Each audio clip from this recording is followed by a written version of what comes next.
होली का त्योहार हिंदू समुदाय के सबसे प्रमुख त्योहारों में से एक है। होली का एक महत्वपूर्ण हिस्सा है होलिका दहन। इसे फाल्गुन मास की पूर्णिमा को मनाया जाता है तथा इसके अगले दिन रंग गुलाल की होली होती है। कई अन्य हिंदू त्योहारों की तरह होली भी बुराई पर अच्छाई की जीत का प्रतीक है। हम हर वर्ष बड़े ही धूमधाम से रंगों का त्योहार होली मनाते हैं।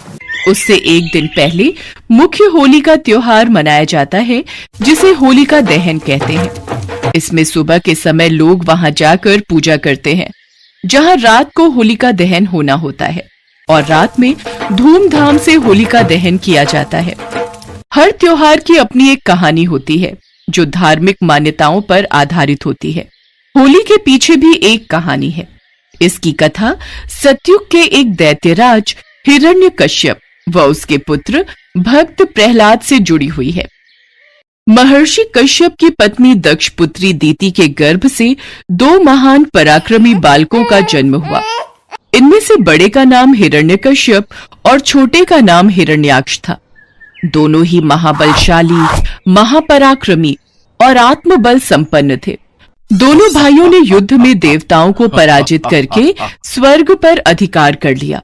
एक समय जब हिरण्याक्ष ने पृथ्वी को पाताल में ले जाकर छिपा दिया, तब भगवान विष्णु ने वराह अवतार लेकर पृथ्वी की रक्षा के लिए हिरण्याक्ष का वध किया। अपने प्रिय भाई हिरण्याक्ष के वध से दुखी होकर हिरण्यकश्यप महेंद्राचल पर्वत पर चला गया। वो भगवान विष्णु द्वारा अपने भाई की हत्या का बदला लेने के लिए ब्रह्मा जी की घोर तपस्या करने लगा। तभी इंद्र आदि देवताओं ने हिरण्यकश्यप के राज्य पर आक्रमण कर दिया और उन्हें राज्य विहीन कर दिया। दैत्यगण इस युद्ध में पराजित हुए और पाताल लोक को भाग गए। देवराज इंद्र, लगता है सारे दैत्य डरकर पाताल लोक में जाकर छुप गए हैं। बस हिरण्यकश्यप की पत्नी कयाधु ही महल में शेष है। हिरण्यकश्यप की पत्नी कयाधु को बंदी बना लो। देवराज इंद्र ने हिरण्यकश्यप के महल में प्रवेश करके उसकी पत्नी कयाधु को बंदी बना लिया। मुझे छोड़ दीजिए देवराज इंद्र, मैं गर्भवती हूँ। नहीं, हम एक दैत्य की पत्नी को यहाँ नहीं छोड़ सकते। ये हम सभी देवताओं के लिए हानिकारक है। देवराज इंद्र कयाधु को बंदी बनाकर ले जाने लगे। तभी रास्ते में उनकी देवर्षि नारद से भेंट हो गई। कोई बचाओ, मेरी रक्षा करो। नारायण नारायण। देवराज इंद्र, कयाधु को कहाँ ले जा रहे हो? देवर्षि नारद, इसके गर्भ में हिरण्यकश्यप का अंश है। अगर वो जीवित रहा तो एक दैत्य और जन्म ले लेगा। मैं ऐसा कदापि नहीं होने दूंगा। नहीं देवराज इंद्र, कयाधु के गर्भ में पल रहा शिशु आगे चलकर भगवान विष्णु का परम भक्त बनेगा। इसे मारना तुम्हारी शक्ति के बाहर है, अतः इसे छोड़ दो। नारद जी के कथन का मान रखते हुए इंद्र ने कयाधु को छोड़ दिया और वापस चले गए। नारद जी कयाधु को अपने आश्रम में ले आए और बोले, बेटी, तुम यहाँ आराम से रहो। जब तक तुम्हारा पति हिरण्यकश्यप अपनी तपस्या पूरी करके नहीं लौटता, तुम इसी आश्रम में रहोगी। हे देवर्षि, आपने मेरी और मेरी होने वाली संतान की रक्षा की। मैं सदैव आपकी आभारी रहूंगी। कयाधु उस आश्रम में नारद जी के सुंदर प्रवचनों का लाभ लेती हुई सुखपूर्वक रहने लगी, जिसका गर्भ में पल रहे शिशु पर भी गहरा प्रभाव पड़ा। भगवान विष्णु के नाम का जाप कयाधु और उसके होने वाले बच्चों के कानों में सदैव पड़ता रहता था। धीरे धीरे समय बीता और कयाधु ने एक पुत्र को जन्म दिया, जिसका नाम प्रहलाद रखा गया। इधर हिरण्यकश्यप की कठोर तपस्या पूरी हो चुकी थी। वरदान मिलने के बाद हिरण्यकश्यप को अपने ऊपर अहंकार हो गया और वो तीनों लोगों पर अत्याचार करने लगा। कुछ समय के बाद कयाधु भी प्रहलाद को लेकर राजमहल में आ गई।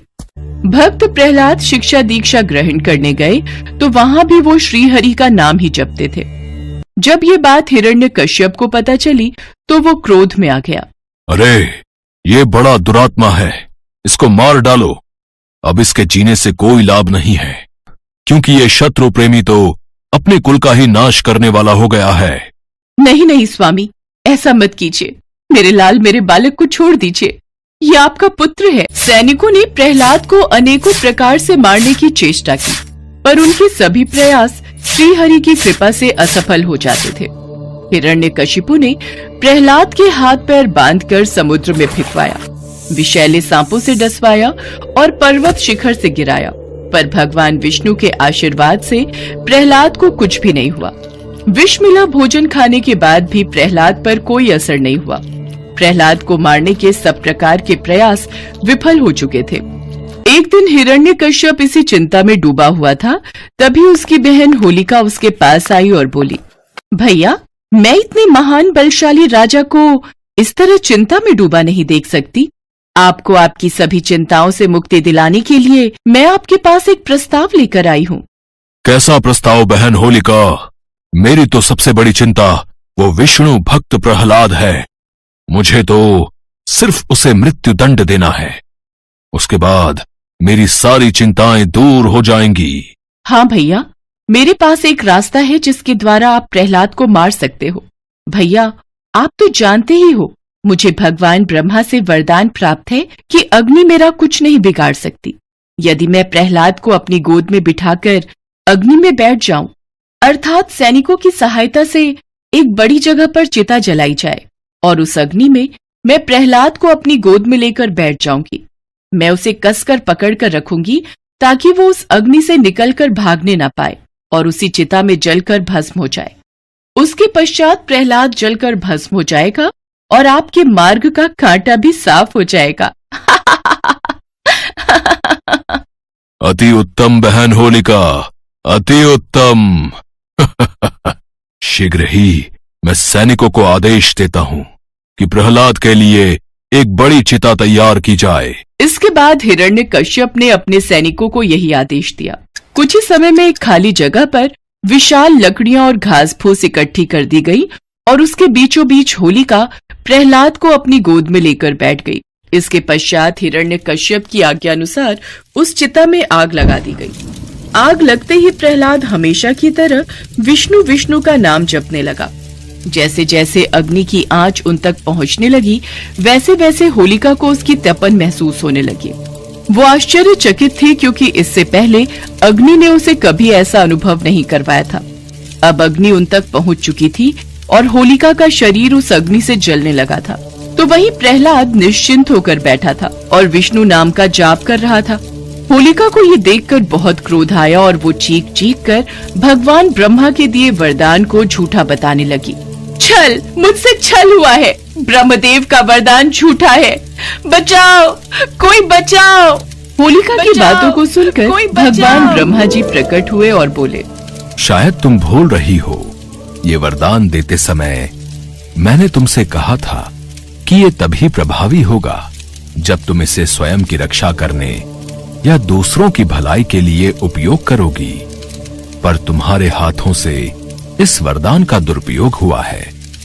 तुमने इस वरदान के द्वारा निर्दोष बालक को मारने का दुस्साहस किया है, इसलिए तुम्हें अपनी करनी का फल प्राप्त हुआ है। ये कहकर भगवान ब्रह्मा अंतर्ध्यान हो गए। वह अग्नि बहुत विशाल थी और होलिका चाहकर भी उस अग्नि से नहीं निकल सकती थी। प्रहलाद की रक्षा तो स्वयं नारायण कर रहे थे, इसलिए उसे कुछ नहीं हुआ। बाहर खड़े सभी सैनिक और हिरण्यकश्यप होलिका की चीख सुन रहे थे, पर कोई होलिका को नहीं बचा सका। देखते ही देखते होलिका का शरीर उसी अग्नि में जलकर भस्म हो गया, जबकि भक्त प्रहलाद सकुशल बाहर आ गया। तभी से उस दिन को होलिका दहन के नाम से मनाया जाता है और अगले दिन रंगों की होली होती है।